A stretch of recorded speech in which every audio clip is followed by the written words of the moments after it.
everyone, welcome back to my channel. If you're new here, welcome.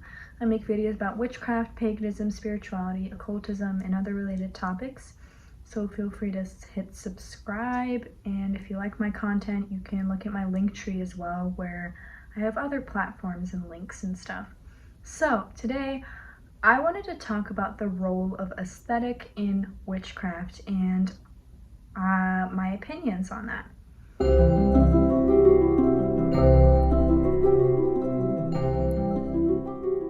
So when you scroll through social media, what you'll most likely see, especially on visual-based platforms, is beautiful altar setups, these very dark academia or cottagecore or gothy vibe kind of pictures and setups, and you start to think, does their entire practice just look like this? Is their working altar, is it always in tip-top shape with the beautiful skulls and plants in the corner and art and stuff? And you start to feel your practice isn't good enough, or that it's not aesthetic enough, that it's not fancy enough, that it's not special enough. And this is not just in witchcraft, this is in other areas of social media as well, but we're going to be focusing on the witchcraft aspect. And I occasionally feel this too, where I'm like, wow, I wish my altar looked more like that, you know? I wish I had all those cool skulls and supplies and a cool plant apothecary and everything. And I am here to tell you that a lot of that is an illusion. So when I post a setup on Instagram, I am going to clean everything up and position it so it looks the best that it can, and then edit it so the colors look more vibrant, or whatever vibe I'm going for. Maybe it's a more faded vibe that I'm going for, right? Either way, I'm going to make it look as aesthetic as possible. My working altar right now is actually kind of a mess. It's kind of cluttered. I need to clean it. You know, there's candles on there, there's bones, like just random chicken bones, there's, I don't know, crystals that should probably be stored somewhere else, there's bits of burnt herbs, there's incense ashes, there's little half-burnt incense sticks, there's an oracle deck. Like there's so much stuff on there that, you know, a realistic altar can be beautiful. Your altar can most definitely be beautiful and organized at all times.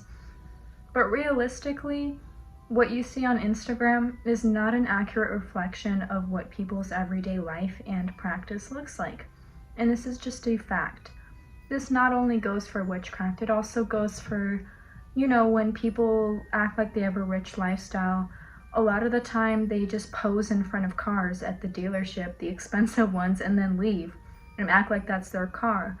A lot of the time they'll go to a big building and act like that's their house and that they're richer than they are.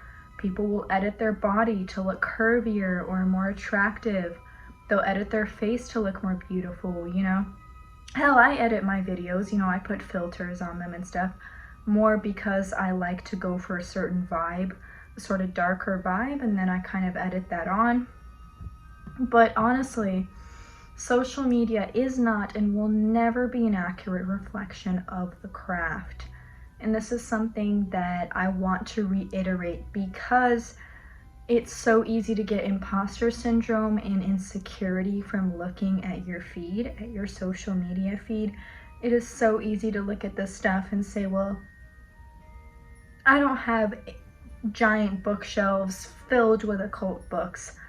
Well, you know, a lot of the bigger influencers, they get sent books. You know, most of us can't afford to buy a book a day, you know? That's a lot of money. A lot of influencers get sent books, and even people with large collections that aren't being sent books, that collection probably took their entire lives, probably like 20 years at least, to amass. So no, you don't have to have a gigantic occult book collection to be a real occultist, or gigantic witchy book collection to be a real witch. You don't have to have tons and tons of crystals. You don't have to have 8,000 glass encased candles with beautiful imagery on them that you got off Etsy. You don't have to have bird skulls all over the place. You don't have to have perfectly strung up herbs everywhere, or a perfectly aesthetic living space, you know. It's just what we choose to portray on the internet due to the nature of these types of platforms, and that they're more art and photography based and therefore more aesthetic based, which is fine, but it's really important that we divorce ourselves from the idea that that's real life and that social media is actually a reflection of real life. The other thing I wanted to touch upon is that people are not the same in real life or when you talk to them over a video call as they are on social media. I've talked to people who were kind of intimidating on social media and really nice and chill over video call. And you can also get the opposite, where someone's really nice over social media and really cold and distant and over video call. So just keep in mind that most people on social media portray a persona, and a lot of people do it as sort of a tactic to protect themselves, because especially people with large platforms, I'm talking larger than mine, much larger than mine, like 100K, let's say, or even 10K, like larger platforms, they have to have that little bit of a shell because of just the amount of trolling, comments, stalking, harassment, and all of that larger creators get. So that's something that I want to reiterate, is that they don't hate you, okay?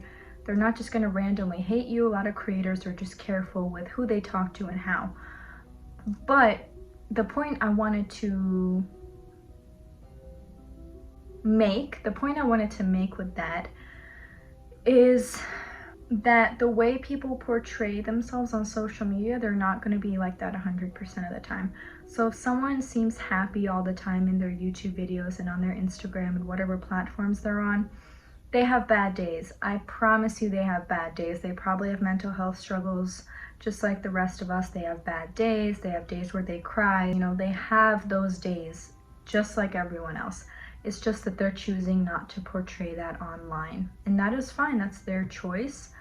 And, you know, I think that people who have a more positive presence online have a place, and there are so many creators that I love who are like that, who are very uplifting to watch. But it's important to remember that creators are people, and they're not just characters in a game. So naturally, they have human emotions, just like all human beings, human wants and needs, you know. And that's the thing, is that the people you see on social media, you are seeing what we choose to show. You're not actually seeing that whole person. So please don't feel like your life sucks just because you're only seeing the positive sides of someone else's life. Because if you're showing only the positive sides of your life, someone else is going to think that about you, right? Because that's just the way that it works. Your life does not suck compared to theirs. They're just sharing the positive sides of their life. And that was something really important for me to touch upon, because, you know, that imposter syndrome is real, and you start to think, what if I'm less spiritual because I'm less happy than this person? What if I'm less spiritual because I'm not manifesting notoriety and money and power and happiness from, you know, but this person is? What if I'm just not as good of a witch because I can't manifest all this stuff, right? And I promise you, nobody's life is as perfect as they portray on their Instagram or on their YouTube or wherever they are. The only place where people, I feel like, exclusively tend to post the negative parts is Twitter.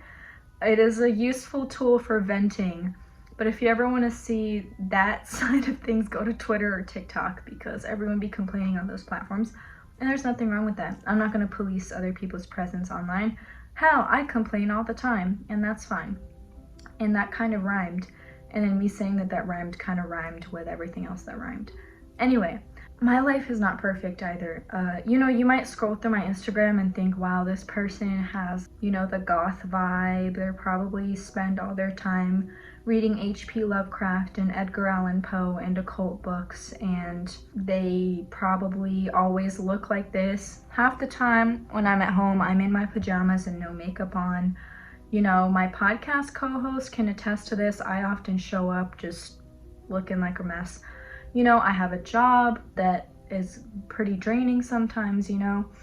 I have bad days, I have days where I cry, I have days where I don't feel so great, and I think that it's a good thing to, for me, and I think that I want to be transparent about that with you guys.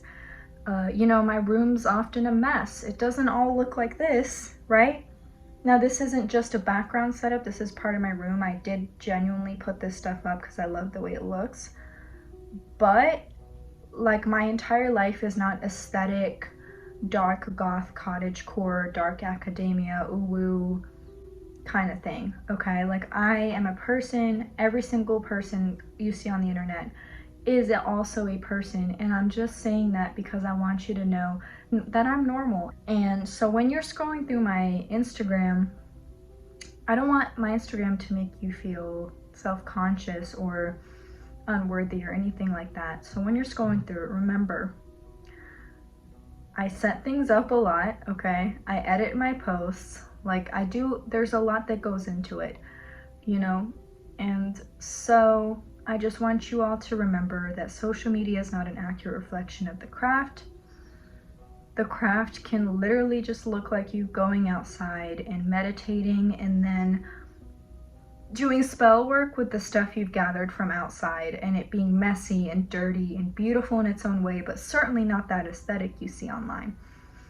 Or it can be soft and beautiful, but whatever your craft is it's your craft.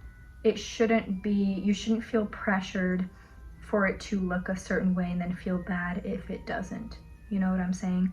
So I hope that this talk helped somebody out there, because I really do care about this topic, and I really think it's an important topic to talk about. And I really think that we should talk about things like this more on YouTube, and just beyond even resources and educational content, because when I was a beginner, I wish I had heard some of the stuff that I know now. So, your craft can be whatever you want it to be. It can be aesthetic, it doesn't have to be aesthetic. It can be wild and messy, it can be soft and beautiful, but it does not have to be any one certain thing, and it does not have to look a certain way to be valid. You are valid. If you practice, no matter what your craft looks like, you are absolutely valid, and I love you, and you matter. And I guess that's the end of my talk today. I hope you all enjoyed this video. If you did, feel free to like and subscribe. Comment your thoughts on this topic if you want. I love you all. Blessed be. Bye.